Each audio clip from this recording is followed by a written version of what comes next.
Welcome again to my channel. My glorious channel. You see that new map? Yeah, you do. Well, it is what it is. It's the map that we'll play off of. There are less territories there than there were rooms in the school, but there's a lot more to do in each territory. So it works out. This is, obviously this is related to story events in the game. There's still a lot to cover. I mean, we just made the huge transition from school to district. And it's also introducing you to Senna. Yeah. You'll see what happens here. It kind of introduces you to Kamui as well here. Kamui. And he looks kind of silly. In my opinion, he looks silly. But you'll see him sometime. And he's a really important plot point for Kunagi's route. He's important for Senna's too, but he's much more important in Kunagi's. Kamui is. And, you'll see it here. That's really all. You just have to be patient and wait for it. I don't want to get ahead of myself explaining things. But, yeah. This event takes place at night, and it's appropriate.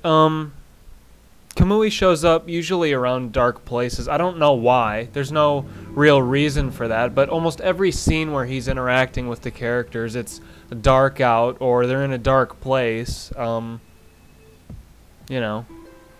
Typical bad guy. What else can I say?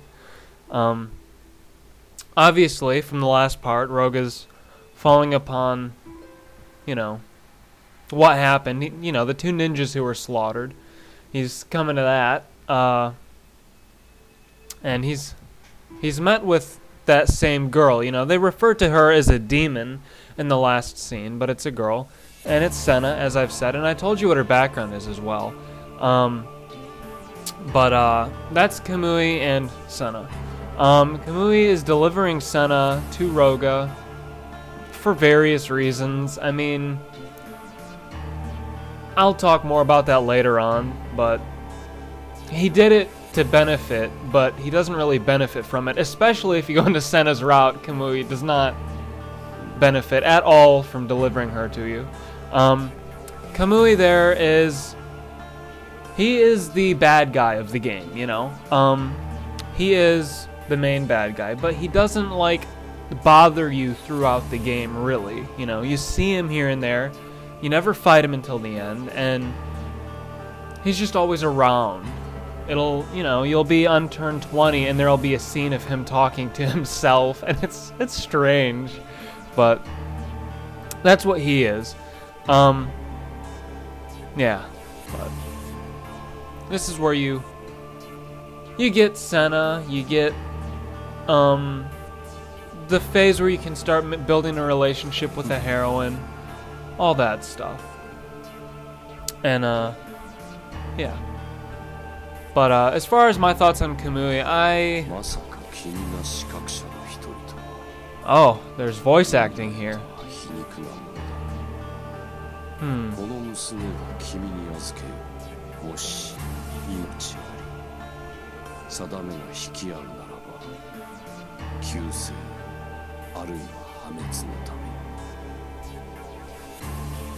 I had forgotten about that. Anyway, it's just Kamui, probably the only male voice actor for scenes.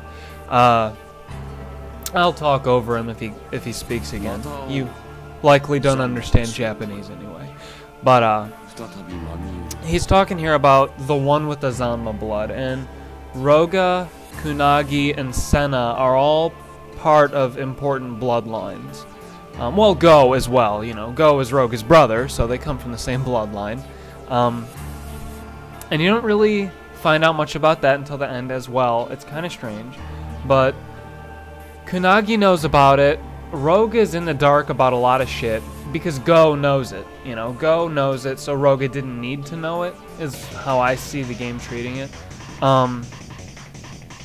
But that's where most of the story comes from in Kunagi's route. Go explaining to Roga, with the help of Kunagi, because Go and Kunagi they have a special relationship. They know a lot that Roga doesn't know.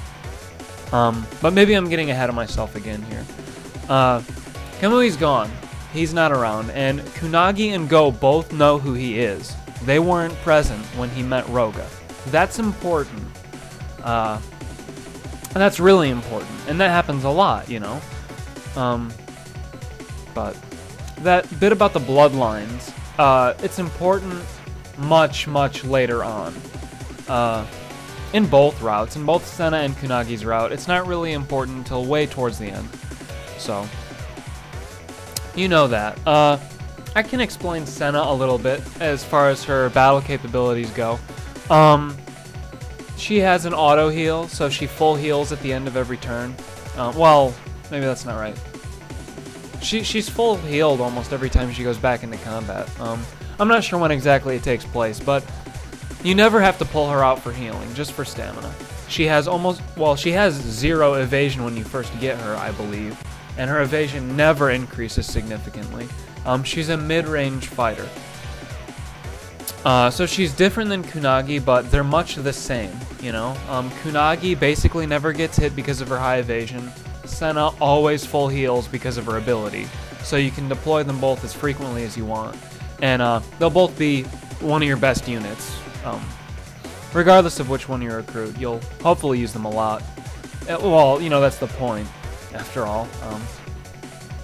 I'll talk more about my thoughts on Senna when we actually have Senna. Right now we're talking and dealing with Bloody Girl, who is not the same as Senna. Senna freaks out occasionally like this. But, yeah.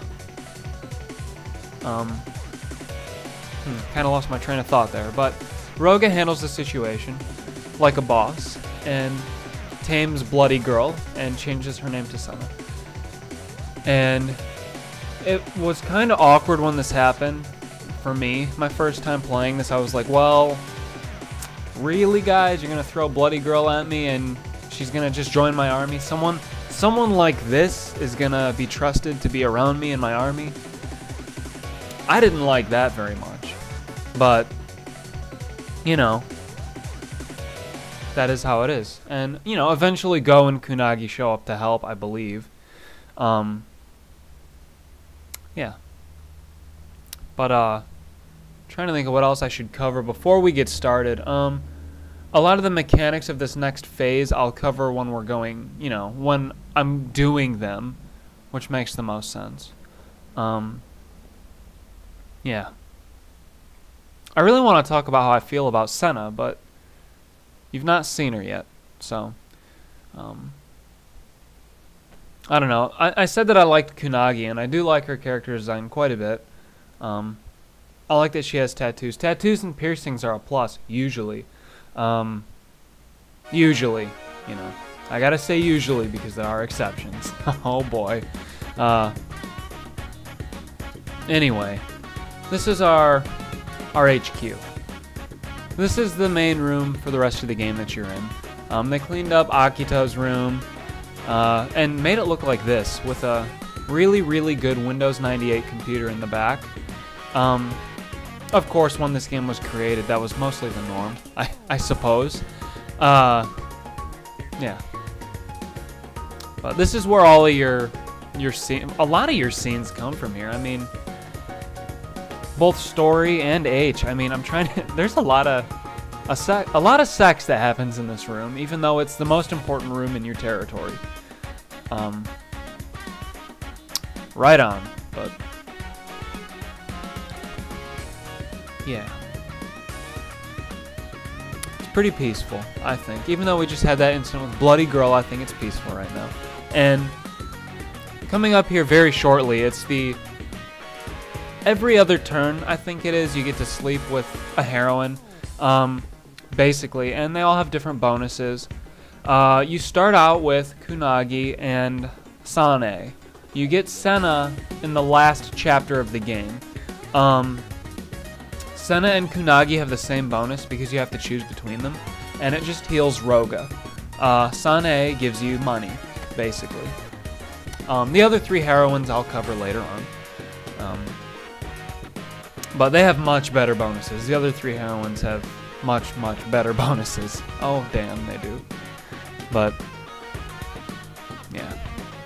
And it's kind of weird. Like, obviously I'm going to be skipping the scenes where they're having sex, but there are bits of dialogue that you can trigger before that happens, and I'll include those because I was interested in it when I first played.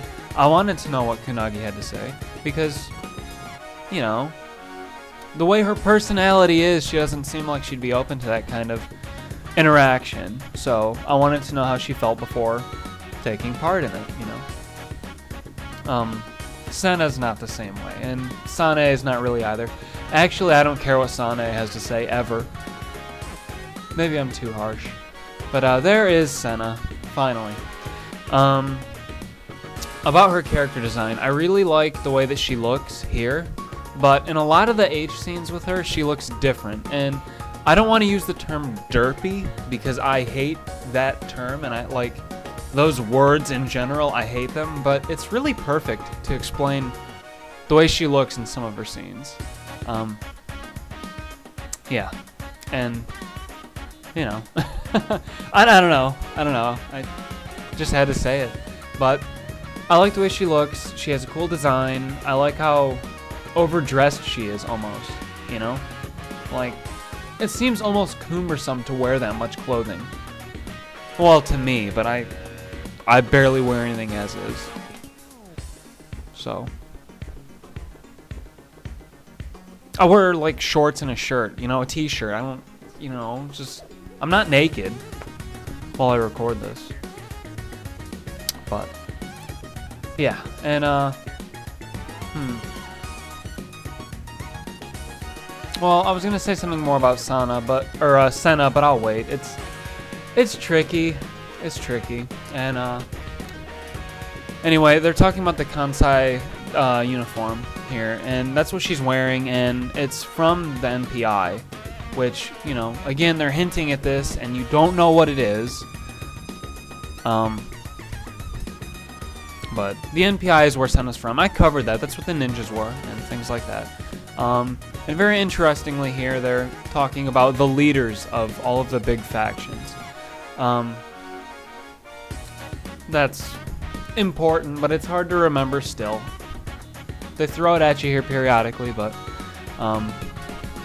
again, they mention that you are basically under the PGG's control, and again, I'll be going for the PGG first, so you guys know that.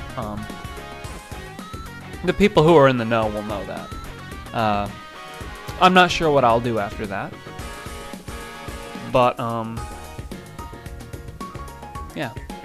As far as the district section goes, I'm not going to take it really slow. I'm going to go pretty quickly with that as well. You know, I'll let all the important character things go by in the district section. I'll leave who I'm going to be recruiting for the next part, because I'm going to be recruiting quite a lot of people from the district chapter. And if this is your first time playing, the district chapter has a lot of unique characters, and they're kind of tricky to capture if you know, you're inexperienced with the game. I didn't capture any of them my first couple playthrough, which sucks because they're really cool. But yeah, we'll go over that more when the time comes. Not much more to say about Senna. Just don't get attached to her because she's not going to be around for long. Sorry if you like her. I'm sorry. No choice though, and that's something that I dislike about the game. You have to choose Senna or Kunagi, and the one that you don't choose dies. There, I said that right away. Maybe I should have said spoilers before that, but it really sucks. It like, you know, I don't know. It's just so bad. It's so bad. But I'll talk more about that when it comes, and you know, when it's appropriate, I'll tell you how I feel about both sequences. Yeah. But Senna agrees to come along with the National Conquest dealio that Roga's, I guess, bragging about or advertising for, trying to get people to help. He's not the only guy who wants to conquer Japan. A lot of people want to do that. Yeah. But she feels indebted to Roga, and that's more or less why she's helping. Her attitude's okay. I said that she was ditzy in the last part. I think it was the last part. And she seems kind of stupid, but that's mostly because she hides a lot from Roga. She doesn't, you know, she's not like Kunagi, who just doesn't want to talk. She deliberately hides things about herself from everybody. So that's why she seems stupid, I guess, to me. Like, I don't think that that's a stupid thing to do, but the way what she shows about herself appears to be a less intelligent Senna, you know? I don't know if I explained that right. I tried.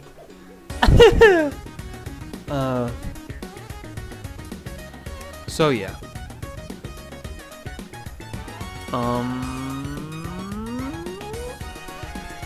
It's just idle chatter, folks. I'm not sure what else to say about it. Yeah, and oh, actually, I can talk about that. For some reason, none of the heroines care about Roga's actions with, you know, other heroines. He just bounces around. Which is weird.